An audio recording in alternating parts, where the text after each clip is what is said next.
I'm hearing that there was a moment where, you know, the job world for you got a little tough, and you were like a Spider-Man at kids' parties for a little bit, right? Yeah.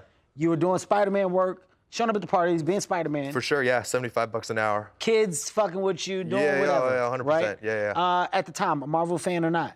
Yeah. Yeah? Big superhero. I mean, you know, my vision board in the very beginning of like imaginary vision board, but my goal at the very beginning was like, oh, I would love to be a superhero one day. Okay.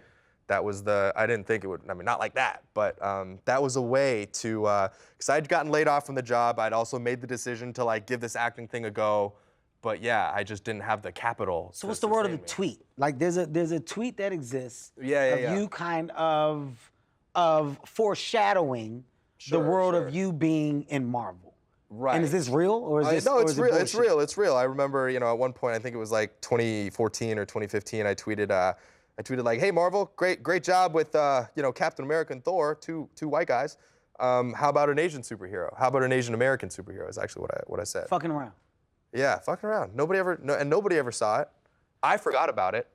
And then, you know, yeah, fast forward 5 years, and you know, I get cast, I get marched out in front of Comic-Con, and then somebody is like, "Do you remember that you tweeted this song?" That's not a little surreal to you? It's crazy. Yeah, the power of like manifestation and the power of, you know, of just saying something. Yeah. And then becoming the guy. Yeah. Becoming the guy.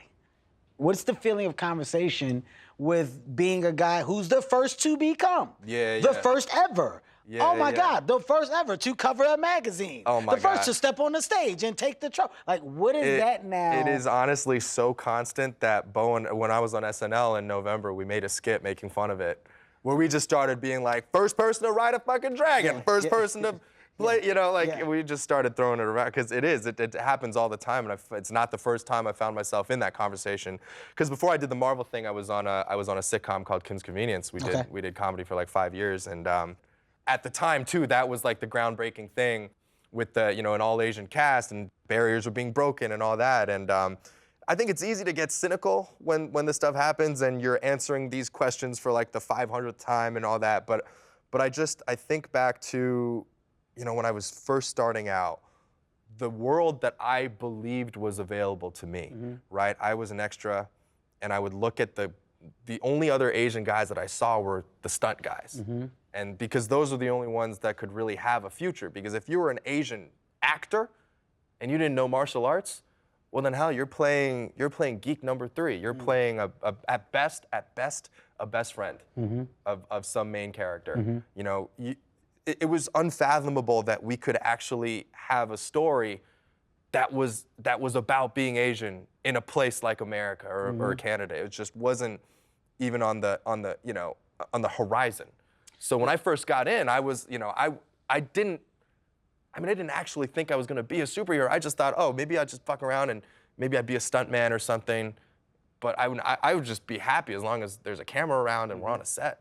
So now, as we're now seeing major progress, we're seeing major progress, and we're not only talking about being the stars of these crazy box office vehicles, but we're talking about being the master of that narrative, of not just being a face in front of a screen. That's, you know, I'm a huge Jackie Chan fan, massive Jet Li fan. Like, those are the guys that I watched growing up, right?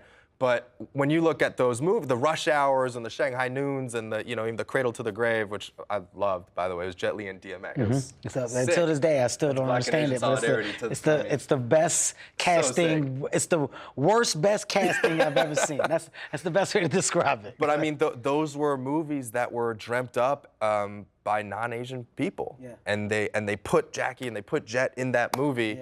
To be the foreigner, to be the other guy that didn't speak English, that would come in and maybe provide comic relief, or just be the guy that didn't understand or didn't speak the language. And there's something different. There is something shifting now. Absolutely. Where, first of all, you know, we have Asian American filmmakers that can speak to specifically the type of upbringing that I had, or the life that I led. You know, all of the things that come with that, whether it's the parental pressure or, you know, the idea of like being Asian in a society that doesn't believe that Asian people are a part of it. You know, stuff like that. Well, I think more now, what we're realizing today is that there's a want for the real side of information. right? Like there's a want for the real side of heritage, for the real understanding of family and value within it. There's a real want, right? Because we've lived off of the stereotype. We lived off of the hypothetical. We live off of what we thought we knew for so long, and we've made premises, movies, TV based off of that. But I feel like now there's a want, a need, a desire for the truth.